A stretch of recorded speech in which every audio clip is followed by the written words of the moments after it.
ल ladies and gentleman, अनि आज चाहिँ धानबारीमा चाहिँ टक्क लगाएर हाम्रो दाजुले चाहिँ गीत गाउने भन्नुभयो। अनि त्यसपछि के अरे गीत सुन्नको लागि रेडी हुनुहुन्छ भने यसो सुनिदिउँ है त। द वान एन्ड ओन्ली तपाईँ चाहिँ सेलो गीतमा गाउँदैछु, नेपालको बेस्ट सिङ्गर होइन?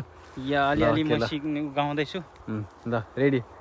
तिङमी ढुकढु एङमरी खमा तल तल तलासिम ए थारेङ तमा तल तल तलासिम ए थारेङ तमा चुमाया खैरङबा मिचुम सैनुन एम रङबा।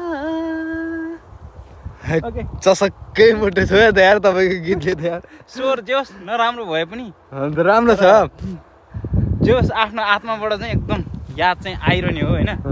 धेरै मायासँग पनि पिरती लाइयो। हजुर। अब अहिले आएर चाहिँ त्यस्तो पनि हुने रहेछ। अब हामी नेपालमा खै बिहे गरेर आइसकेपछि यहाँ फेरि उता घरको श्रीमतीको पनि याद आउँछ बेला बेला।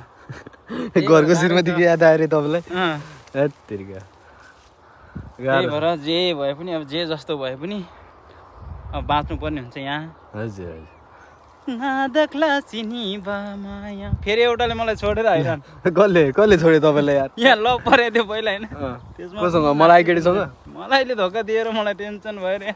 नादक्ला चिनी बामाया ए दङला ड्यानमुला लेगै छर्गै छेरेङ्गै बिबङला सेमुला बिबङला सेमुला। यति मात्र गाउँ, अब पुरै पनि गाउन त सकिन्छ होइन।